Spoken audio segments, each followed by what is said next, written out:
Hello, my name is Dallas Clark. I'm a retired lawyer, and today I want to have an interview and talk with Lee Allen, who is a candidate for the District Attorney's Office of Pitt County.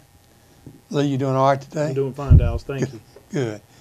Now, will be running in the Republican primary against one opponent in May. That's correct. There are two Democrats running on their ticket. That's right. For the DA's office, and the winner of those two primaries face each other in the general election in November. Is that correct? That is right. Yes, sir. Why do you want to be the DA? Well, Dallas, that's a good question. And I want to be the DA because I care deeply about the people of this county. I'm from Pitt County, as you know, born and raised here. I went to Rose High School. I went to East Carolina. I've left this county really twice. The first time was when I went to law school, and I only went to law school out of town because East Carolina doesn't have one. Where'd you go to law school? I went to Wake Forest. I spent 3 years there, and then was in the Army Reserves and got activated, mobilized back during Iraqi freedom, and got sent to Fort Jackson, South Carolina for 7 or 8 months. And other than that, I have lived in this county, and I intend to live in this county the rest of my life. I was an assistant DA for Tom Hagewood, who was a longtime district attorney here, and it was a pleasure to work for him every day. He's now a judge, isn't he? Retired judge. He's a retired judge who still holds court from time to time. But Tom ran the office in an exemplary fashion, and I learned from him how the office was to be run and the types of things that were important, should be important to that office. And I don't believe the office is being run that way now. In what ways? In several ways. Most importantly, they're not trying cases. It boils down to that. The jailhouse is full. That's the detention center across the That's river. correct. The courtrooms are going unused or underused. How many courtrooms do we have for Superior Court? Well, there are 3 Superior courtrooms. How many district courtrooms? There are 5. Okay. And that doesn't include a courtroom in Ayden and a courtroom in Farmville. That's just in the Pitt County Courthouse. And I think that cases are not being tried, particularly serious cases, particularly violence, guns, drugs, home invasions. And there's also a traffic problem in this county. The most recent DMV statistics show Greenville and Pitt County as being #1 in the state in per capita accident rates. You literally take your life in your hands when you ride up and down the roads of this county. And I think something needs to be done to try to address As that. DA, what would you do to address that issue? Well, I think the first thing you do is you try to get with your law enforcement agencies and come up with a plan, a strategy to address traffic offenders. That is, write more tickets. And then those tickets need to be dealt with in an appropriate manner. Now, lots of people get traffic tickets, and that's the worst thing they ever do, and that makes them good people, not bad people. However, when you have a problem, when this county is #1 in the state in per capita accidents, it cries out for a solution that will help the drivers of this county change their ways, to be quite frank, and perhaps slow down, be mindful of stop signs and stoplights and pedestrians. You know, as part of this campaign, when I go around and I talk to people about their concerns, and be they law enforcement or be they just regular folks, what I'm confronted with time after time is violence, guns, drugs, gangs, and traffic problems. And particularly, given a college town atmosphere, pedestrian safety. And we've got to do something about that. So I would come up with the help of the law enforcement agencies, a strategy to attack that. And then I think we need to send a message in how we handle those cases. Currently, they're being handled, for the most part, at least initially, in an evening session once a week with no judge, or it's not really a trial session. It's in the lobby of the courthouse from 4 o'clock in the afternoon to 8 o'clock. And I think that sets an atmosphere to people. It suggests that those cases are not important, and they're not considered important. And they're treated almost, or the atmosphere suggests that They're merely a nuisance, not only for the person that gets the ticket, but for the district attorney's office and how they handle it and the importance they place upon it. Now, clearly, traffic matters are not felonies, nor should they be, but we've got to do something to address it, and that's what I would do. You mentioned the numbers of courtrooms. Is there an issue in your mind relative to the number of people who are in jail who need to have their cases processed, and what is the financial ramifications of all of that? Absolutely there is, and I got some statistics today that I'll share with you. The Sheriff's Department tells me that on average, over the last 2 to 3 years, there have been 300 to 350 people in the Pitt County Detention Center awaiting trial on state charges in Pitt County. The cost to the taxpayers of this county to house those folks awaiting trial is $77 a day. As of today, there were 55 defendants who had been in the detention center, for 6 months or more awaiting trial. There were 55. Yes, sir. There were 27 who'd been there 1 year or more. There were 10 who'd been there 2 years or more. There were 4 who had been there at least 1,000 days, 2 who had been there for at least 3 years, and 1 person who had been there for 1,621 days. Now, at $77 a day, that is an astronomical cost to the taxpayers of this county. Tens of thousands of dollars. Yes, sir. If you use the figure of 300 people at $77 a day, I think that's $23,100 per day. Now, that's particularly bad for 2 reasons. Number one, the courtrooms and the resources that are provided to attack crime in this county are not being utilized. What are those resources? Well, there are 12 assistant district attorneys, and there is a staff in the district attorney's office, other than lawyers, of something around 20 to 25 people, depending on how you count and depending on how many positions are filled at any one time. So it might be as many as 35 or 40 people paid by the state to do this. Probably more like 30 to 35, okay. Yes, sir. There are a number of courtrooms. We have an excellent judiciary in this county. How many Superior Court judges do we have? 2 resident Superior Court judges. We have 5 district court judges. And those folks are ready and willing and wanting to work. And the courtroom space goes underutilized, and yet the jailhouse is full. Now, not only is it a financial burden to the taxpayers, but in a large number of those cases, there are victims, there are state's witnesses, there are families of victims, there are officers who want, need, and deserve closure. Not only that, but the people of this county want, need, and deserve closure. They need to know that those cases are important and that they're being addressed on a timely basis. And that's what I want to do. Once a prisoner is brought to the courtroom and tried, if he or she receives time in the state prison, the state of North Carolina starts paying for his or her imprisonment, not Pitt County. That's correct. And if that person gets time in the State Department of Corrections, the State Department of Corrections will come and retrieve that person and take them into the prison system and send them wherever the prison system decides they need to go. And it's not a burden to the taxpayers of this county. You said you were in the military and you worked at Fort Jackson.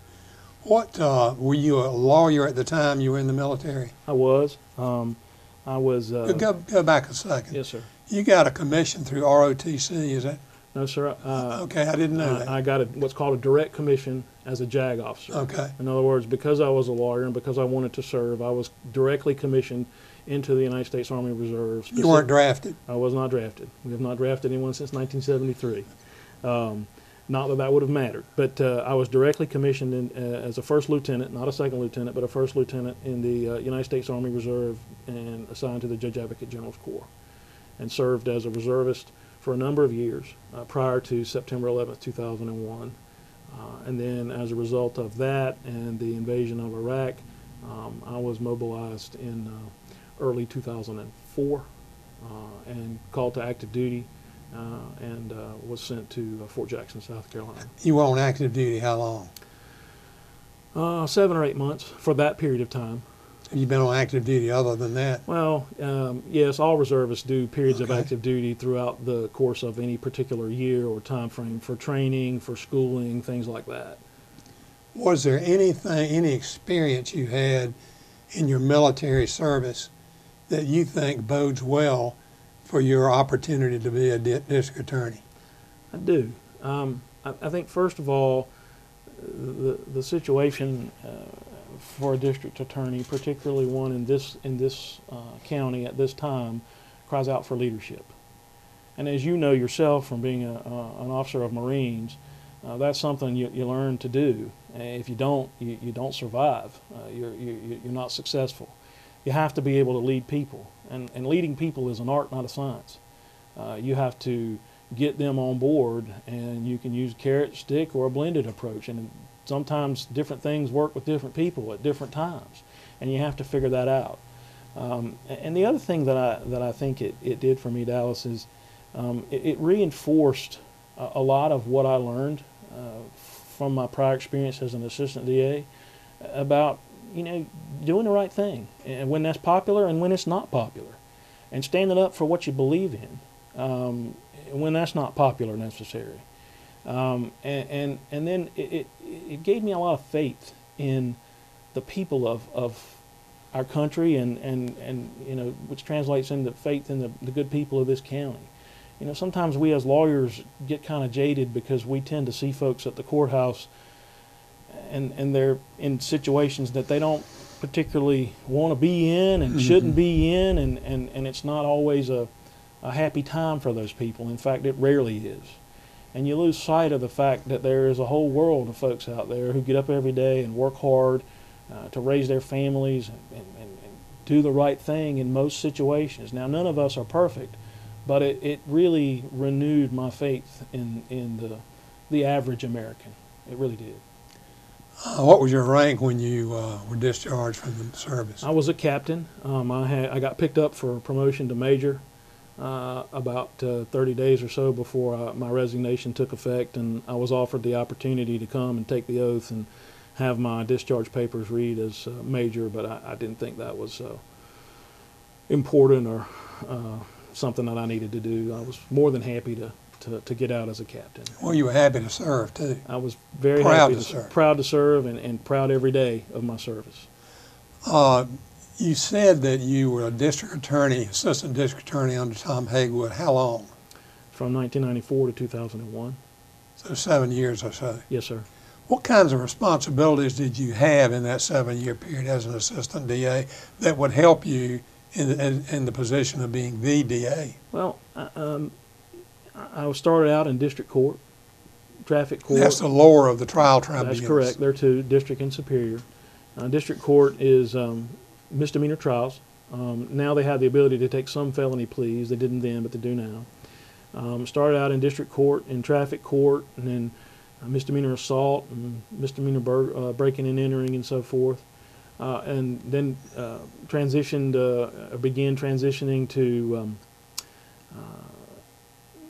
to juvenile court, and Mr. Haywood instituted the first domestic violence court in the state during my tenure there, and I was the first prosecutor in the district court domestic violence court.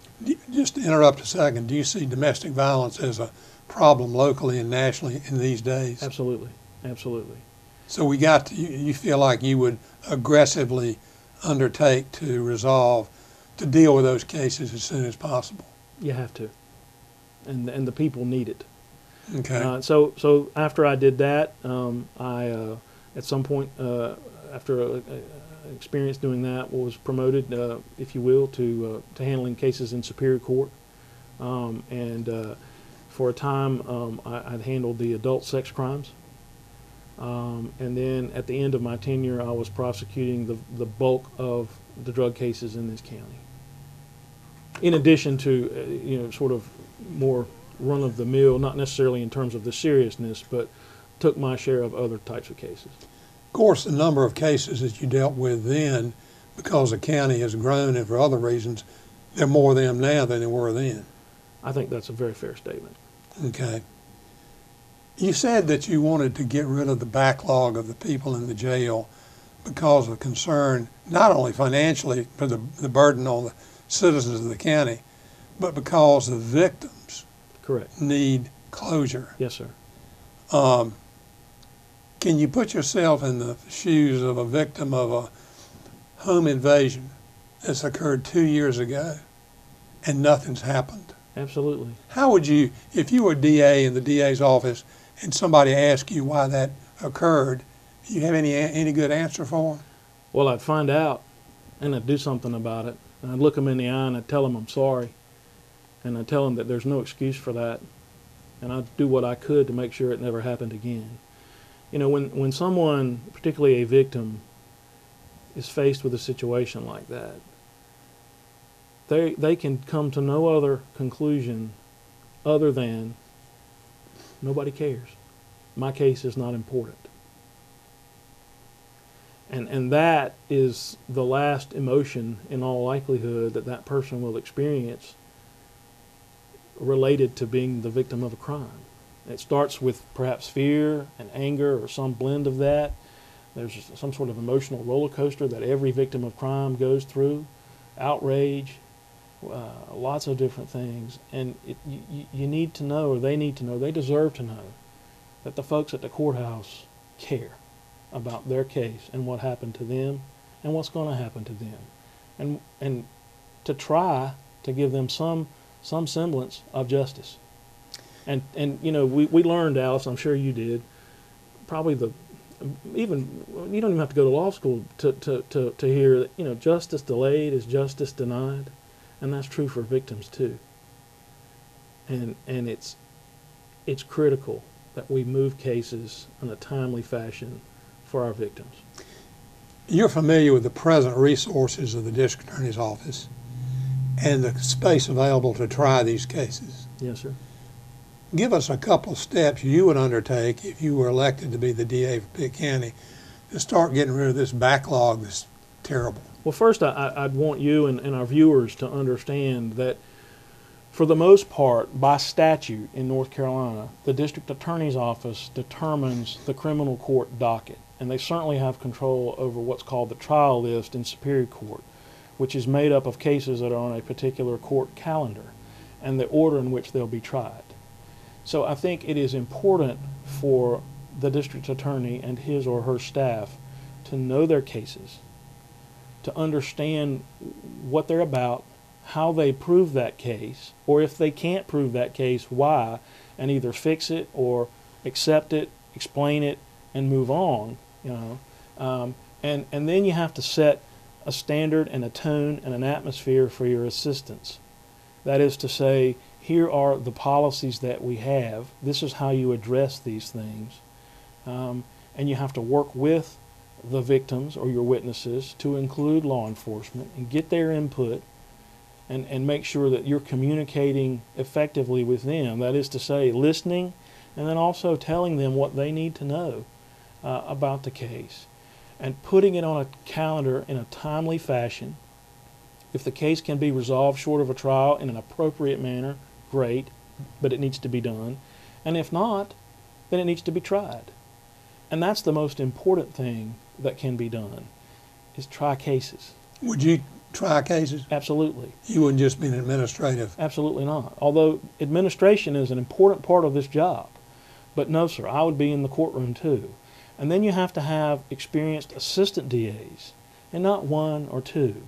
But you have to have people that know what they're doing in trying cases. Give them the opportunity and the resources that they need to do their work, and then let them do their work. But there needs to be training. There need to be expectations for the assistants, and not just have people that are young and inexperienced turned loose on cases that are perhaps too serious.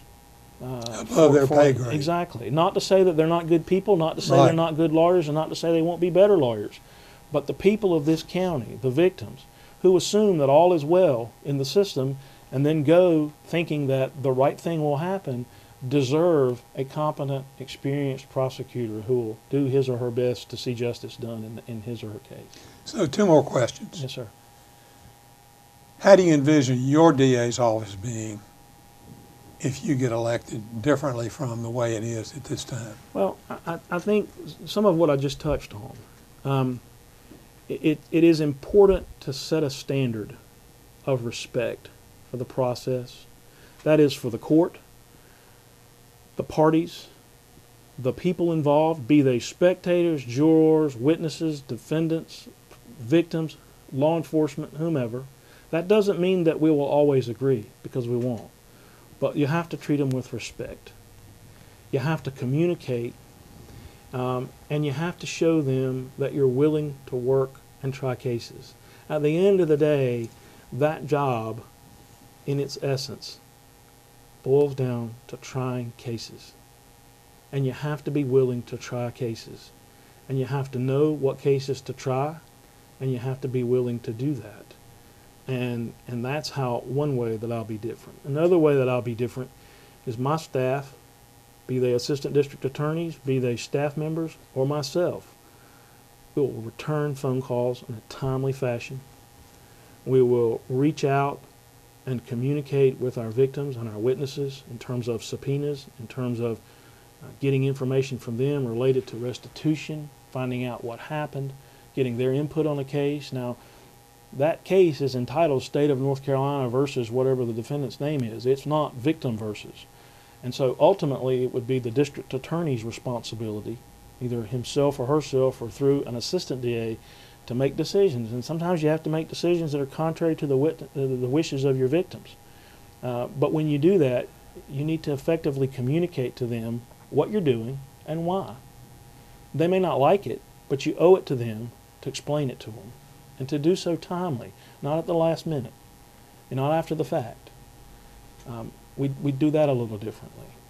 Secondly, my folks will be in the courtroom early, not late. You know, district court starts at 9 o'clock. I'll have my assistants there at 8:30, because the people start arriving then. Not at 9 and 9:05 and 9:10. My office will open at 8 o'clock. That's your work day is 8 to 5, is it not? It's supposed to be. Right. It will be if I'm elected. Okay. And then we will utilize our court time. Superior Court is a week term of court. We won't be ending on Monday and Tuesday. We're going to work. We're going to try cases. We're going to go all week. And if we don't, it'll be because we run out of cases that are set. That would be nice, wouldn't it? It would. It would be refreshing. And you're not going to win all those cases. But you're disposing of them. But you're disposing of them. And, you know, it's not a game, and it's not about keeping score, and it's not about winning at all costs. Because as a district attorney, you have a different obligation from most lawyers. You have an ethical and moral obligation to see justice done, whatever that may be. And we will take that very seriously. And we will respect graciously and accept graciously the decisions of our judges. Doesn't mean we'll agree. And your jurors. And your jurors. But we will accept them graciously.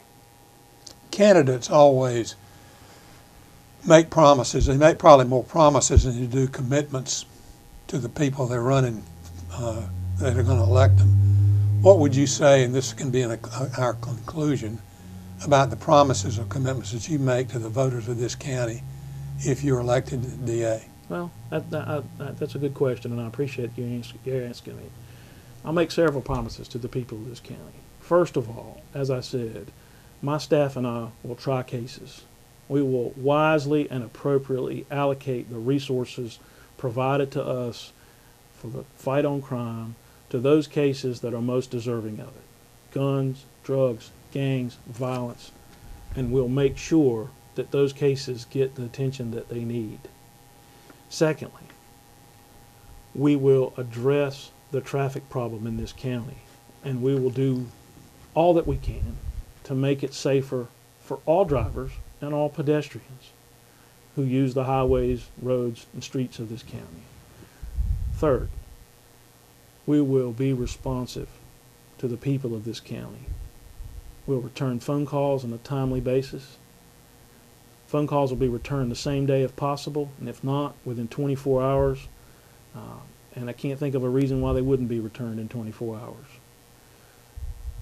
And that's all phone calls, no matter who it is. I was talking with a lady the other day, was an assault victim. It was a relatively minor assault, thankfully. She called more than 30 times to the Pitt County District Attorney's office before she got a return call.